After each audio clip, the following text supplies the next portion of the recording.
Okay बच्चों, तो यहाँ पे टॉपिक का नाम है फोर्स एंड प्रेशर। जैसा कि हम लोग पहले भी इसके न्यूमेरिकल्स कर चुके हैं, तो आज हम लोग फाइनली इसका एक रिवीजन कर लेते हैं। तो बच्चों, इससे पहले जो हम लोग ने फोर्स एंड प्रेशर के न्यूमेरिकल्स किए हैं, वो सारे न्यूमेरिकल्स आपको ऑलरेडी काफी अच्छे से मैं पहले भी क्लियर कर चुका हूँ। ठीक है, तो वो सारे न्यूमेरिकल्स आपके पास आपको साफ सुथरे दिखाई दे रहे होंगे। तो बच्चों, हम लोग यहाँ पे सबसे पहले रिवीजन करते हैं, और ये रिवीजन है फोर्स एंड प्रेशर का फिर से। तो बच्चों, आपके पास यहाँ पे फर्स्ट क्वेश्चन है। फर्स्ट क्वेश्चन जो है यहाँ पे लिखा हुआ है, the mass of a rectangular block is 500 ग्राम। तो बच्चों, रेक्टेंगुलर ब्लॉक है, उसका मास जो है 500 ग्राम है।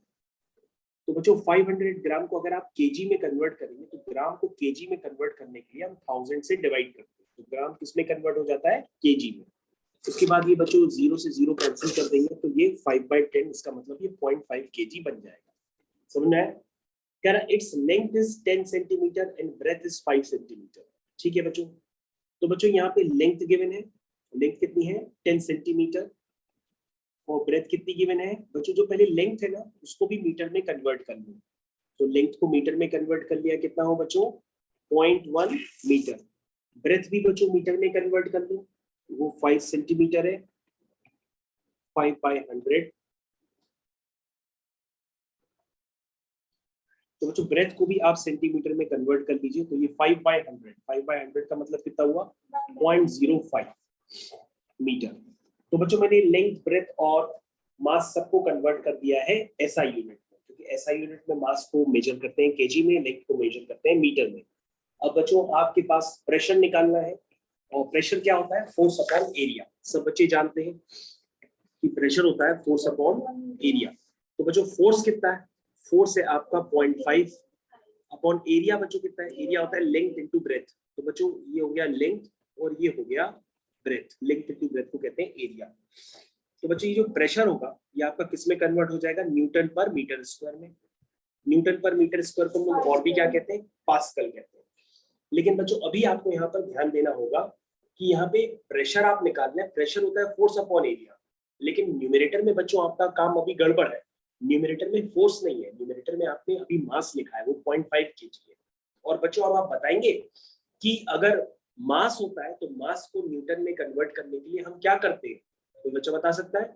क्योंकि बच्चे ये तो मास है ना, तो मास को अगर हमें फोर्स में कन्वर्ट करना हो तो हम क्या करते हैं?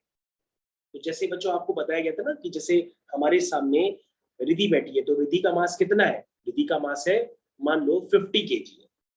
ठीक है, लेकिन अगर हम रिधि का वेट पूछे, तो रिधि का वेट 50 केजी नहीं है। अगर मैं 50 केजी बोलता हूं तो वो उसका मास है। वेट क्या होगा? वेट निकालने के लिए हम जी मल्टीप्लाई करते हैं। जी क्या होता है? 9.8। जी क्या होता है? 9.8। सभी बच्चे यहाँ पर ध्यान देंगे, यहाँ पर एक जी होता है, जी एक्सेलरेशन ड्यू टू ग्रेविटी होता है। जो ग्रेविटी की वैल्यू होती है वो होती है 9.8 मीटर पर सेकेंड स्क्वायर। तो बच्चों, आप कहेंगे सर ये आप लोगों ने पहली बार पढ़ा है। पहली बार पढ़ा है तो मैं आपको बता देता हूं, अगर आप किसी भी बॉडी को फ्री फॉल कराते हैं, तो हर बॉडी जब फ्री फॉल करती है तो उसका जो एक्सेलरेशन होता है वो कितना होता है? 9.8 मीटर पर सेकेंड स्क्वायर। इसे हम लोग एक्सेलरेशन ड्यू टू ग्रेविटी भी कहते हैं। लेकिन बच्चों, अगर आपको नहीं पता है तो आपको सिर्फ एक काम करना है कि मास को कभी भी अगर आपको कन्वर्ट करना पड़े, किसमें? न्यूटन में। क्योंकि भैया प्रेशर क्या होता है? प्रेशर होता है force upon area. Pressure mass upon area थोड़ा ना होता है, प्रेशर होता है फोर्स अपॉन एरिया। तो बच्चों, मेरे को ऐसा लगता है कि यहाँ पर जो मास है, उस मास में आपको क्या मल्टीप्लाई करना पड़ेगा? 9.8। तो बच्चों, 9.8 को अप्रोक्सीमेटली आप 10 भी लिख सकते हैं अपने कैलकुलेशंस को आसान करने के लिए। तो 0.5 इंटू 10 लिखेंगे, तभी जाकर के आपका जो मास केजी में गिवन है वो किस में कन्वर्ट होगा? न्यूटन में। ये बात अब बच्चों आपको समझनी होगी। और बच्चों, मे भी इस आपके पास जो फर्स्ट क्वेश्चन है, फर्स्ट क्वेश्चन में मे भी हो सकता है ये 500 ग्राम फोर्स हो, लेकिन इसमें लिखा नहीं है ग्राम फोर्स है, इसलिए हम डायरेक्टली यहाँ पर इसको कन्वर्ट कर रहे हैं। तो बच्चों, आप ध्यान दीजिएगा, अगर आपके पास प्रेशर हो तो वो फोर्स अपॉन एरिया होता है, लेकिन यहाँ पे फोर्स नहीं गिवन है, फोर्स की जगह मास गिवन है। और आपको याद रखना होगा, मास को न्यूटन में कन्वर्ट करने के लिए आप क्या हमेशा मल्टीप्लाई करेंगे? इंटू 10। 9.8 को अप्रोक्सीमेटली इंटू 10 लिख करके आप उसको कन्वर्ट कर सकते हैं न्यूटन में। अब बच्चों, ये न्यूटन पर मीटर स्क्वायर हो गया, जिसको आप क्या कह सकते हैं? पास्कल कह सकते हैं। तो प्रेशर बच्चों इतना तो याद रख ही सकते हैं कि प्रेशर फोर्स अपॉन एरिया होता है। अब बच्चों इस डाटा को सिंप्लीफाई करना है, ये आप ही का काम है। तो बच्चों ये पॉइंट हटाएंगे तो एक जीरो ऊपर चला गया, ये भी पॉइंट हटाएंगे, नहीं नहीं नहीं नहीं, ये वाला पॉइंट हटाएंगे तो दो जीरो नीचे गए, और ये वाला पॉइंट हटाएंगे तो एक जीरो और ऊपर गया। बच्चों नीचे से तीन जीरो ऊपर चले गए, ठीक है। तो क्या बचा पहले वो लिख लो अगर आप इसको सिंप्लीफाई करना चाहते हो। और बच्चों ये हटाएंगे तो एक जीरो यहाँ पे भी आ जाएगा। तो ऊपर क्या बचा 5 इंटू 10,000, समझ पा रहे हैं, 5 इंटू 10,000, नीचे 1 बचा और यहाँ बचा 50 बचा। बच्चों ये कैलकुलेशन है आपका।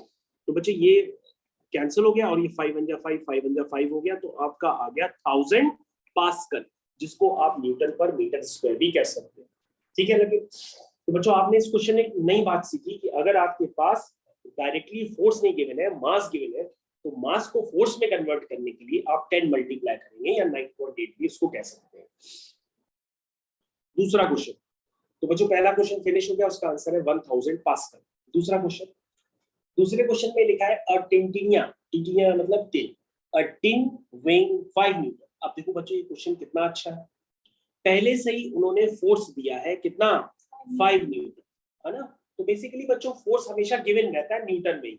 ये आपका फर्स्ट ही क्वेश्चन था जिसमें फोर्स ना देकर के मास दे दिया था। A tin weighing 5 Newton is kept on the top of a table of dimension. Table की डायमेंशन कितनी है 10 into 10। तो आप इसका एरिया कैसे निकालेंगे, लेंथ इंटू ब्रेथ। कहोगे सर इसमें तो गड़बड़ हो गया, इसको कन्वर्ट करना पड़ेगा किसमें, मीटर में। तो बच्चों ये भी कन्वर्ट कर दिया मीटर में और इस वाले को भी कन्वर्ट कर दिया मीटर में। अब तो सही है। तो बच्चों ये जीरो से जीरो कैंसिल, ये भी जीरो से जीरो कैंसिल, तो ये कितना हो गया 1/100 मीटर स्क्वायर या 0.01 मीटर स्क्वायर। ये बच्चों आपका क्या हो गया, एरिया हो। तो बच्चों क्या निकालना है, प्रेशर निकालना है। तो बच्चों प्रेशर निकाल के आप थक जाओगे। प्रेशर क्या होता है, फोर्स अपॉन एरिया। फोर्स कितना है 5 और एरिया कितना है 0.01, ठीक है। पॉइंट हटाएंगे, ऊपर 2 जीरो नीचे चले जाएंगे, उसके बाद 500 पास्कल इसका आंसर हो जाएगा। क्या सबको समझ में आया कैसे किया क्वेश्चन, बहुत इजी था। तो बच्चों आप इतना ही याद कर लो, pressure is equal to force upon area होता है, तो समझ लो बल्ले बल्ले है। तीसरा, a man whose mass is 90 kg stands on a floor। बच्चों यहाँ पे फिर से गड़बड़ हो गया है। जो मैन है उसका फोर्स नहीं गिवन है, मास गिवन है। देख लीजिएगा पहले ध्यान से, जो मैन है उसका मास गिवन है कितना है 90 kg। if the area between his feet and the floor is, तो बच्चों जिस पे खड़ा है ये मैन उसका एरिया भी गिवन है आपके पास डायरेक्टली। आपको लेंथ इनटू ब्रेथ करने की जरूरत है ही नहीं, डायरेक्टली एरिया आपके पास गिवन है। तो पूछ रहा है प्रेशर बताओ फ्लोर पे कितना एक्सर्ट करना होगा, ठीक है। तो प्रेशर क्या होता है, फोर्स अपॉन एरिया। तो बच्चों फोर्स अपॉन एरिया लिखोगे तो, लेकिन फोर्स नहीं गिवन है, मास गिवन है। और अभी हमने बताया कि फोर्स को जनरेट करने के लिए आप मास में क्या मल्टीप्लाई करेंगे, 10 मल्टीप्लाई करेंगे, और एरिया आपके पास बच्चों पहले से ही गिवन है। इसको सॉल्व कर लेंगे, आंसर आ जाएगा पास्कल, ठीक है। पॉइंट हटा दो, 4 जीरो ऊपर चले गए, 1 2 3 4, ठीक है। तो बच्चों इसको सॉल्व कर लेते हैं। ये हो गया 900 इंटू 1 2 3 4, ठीक है। तो ये हो गया 368, ठीक है। बच्चों इसको सॉल्व कर लो और सॉल्व करके अपना आंसर निकाल लो। तो बच्चों हम सॉल्व करके आपको देते हैं, आपको घबराने की जरूरत नहीं है। तो बच्चों सॉल्व करना स्टार्ट करें। क्या है 9, ध्यान से देखिए 9 क्या कितने जीरो है, 2 जीरो ये, फिर 4 जीरो, 2 जीरो और फिर 4 जीरो। किससे डिवाइड करना है 368 से। तो बच्चों ये वैल्यू निकल के आई है, या आप इसको सॉल्व ना भी करें तो भी चलेगा, 24,456 पास्कल। तो बच्चों जिसने भी क्वेश्चन बनाए बहुत अच्छे क्वेश्चंस नहीं बनाए, बहुत ही अजीब तरीको टाइप वैल्यूज है। उसके बाद what pressure will be exert on a floor if he stands on 1 foot. तो बच्चों यहाँ पर देखो क्या कहा गया है, ये कह रहा है कि पहले ये बताओ कि प्रेशर कितना पड़ा। अब ये कह रहा कि प्रेशर का क्या होगा अगर वो आदमी एक ही पैर से खड़ा हो जाता है। अगर वो आदमी एक ही पैर से खड़ा होगा तो प्रेशर क्या होगा, बढ़ जाएगा। नहीं समझे, जब हम जमीन पे दोनों पैरों से चलते हैं तो बोझ कम लगता है जमीन को, क्योंकि वो बोझ आपका डिस्ट्रीब्यूट हो जाता है। लेकिन एक ही पैर से खड़े हो जाएंगे तो आपको ऊपर जिस जगह पर आप खड़े होंगे वहां पे प्रेशर बढ़ जाएगा। बच्चों मैं आपको एग्जांपल देता हूँ। लेट्स से मान लो दिवाली आई, मम्मी ने कहा बेटा कुर्सी लगा दो, ऊपर की सफाई करनी है। तुमने कहा मम्मी चढ़ जाए, हमने कहा चढ़ जाओ। तो जब तक मम्मी दोनों पैरों से कुर्सी पर चढ़ी हुई थी तब तक कुर्सी सुरक्षित थी, टूटी नहीं। लेकिन मम्मी से कहा मम्मी थोड़ा सा और ऊपर चढ़ के वो साफ कर दो, तो मम्मी ने कहा कि वहां तक पैर पहुंचेगा नहीं, एक ही पैर पहुंचेगा। तो मम्मी ने क्या किया, सारा प्रेशर एक ही पैर पे दे दिया और कुर्सी वहीं पे टूट गई। क्यों टूटी कुर्सी? क्योंकि मम्मी का सारा वेट एक ही पैर पे आ गया और कुर्सी में उसी जगह पर ज्यादा प्रेशर पड़ गया। पहले वो प्रेशर दो जगह डिस्ट्रीब्यूट था, अब वो सारा प्रेशर एक ही जगह डिस्ट्रीब्यूट हो गया, तो ज्यादा प्रेशर हो गया ना। तो ज्यादा प्रेशर पड़ने से कुर्सी टूट गई और दीवारी की सफाई नहीं हो पाई। तो ये बात आपको ध्यान देनी पड़ेगी, है ना। तो ये कह रहा है कि क्या होगा अगर आदमी वो डांस फ्लोर पे जो खड़ा है वो डांस फ्लोर पे डांस करते करते मान लो एक ही पैर से डांस करने लगे, तो एक पैर से डांस करते करते बच्चों ये होगा कि जमीन पे प्रेशर भी बढ़ेगा और उसके गिरने का भी खतरा बढ़ जाएगा। तो तुम क्या करोगे, प्रेशर विल राइज।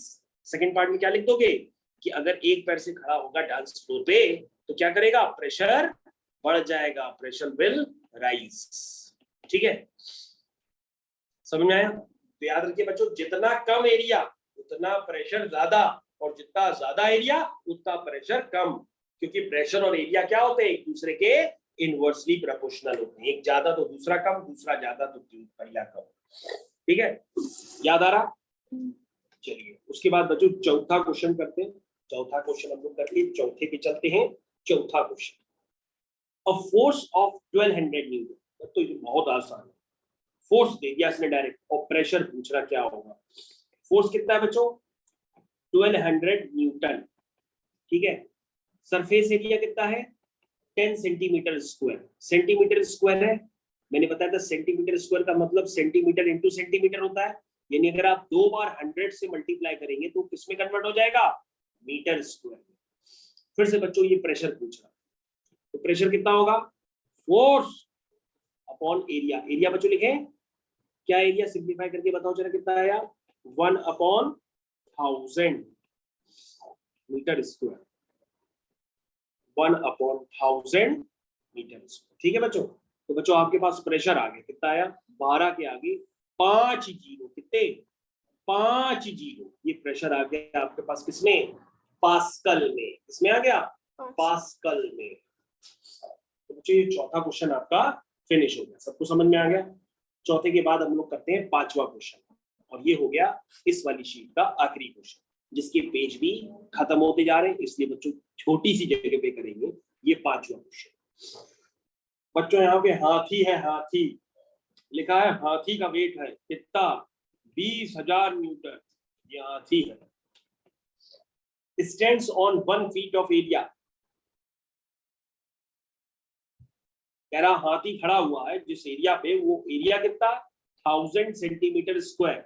बच्चों सेंटीमीटर स्क्वायर उसको मीटर में स्क्वायर में, मीटर स्क्वायर में कन्वर्ट करने के लिए 2 बार आप 100 से क्या करेंगे, डिवाइड करेंगे ना।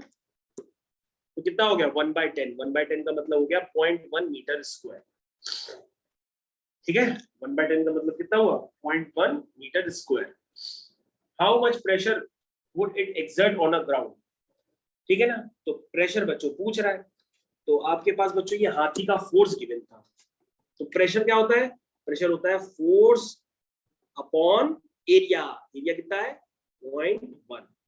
इसको सॉल्व कर लो तो बच्चों एक जीरो ऊपर आ जाएगा। तो प्रेशर कितना हुआ, 2 लाख पास्कल। प्रेशर कितना हुआ, 2 लाख पास्कल। तो बच्चों ये क्वेश्चन पेपर हो गया।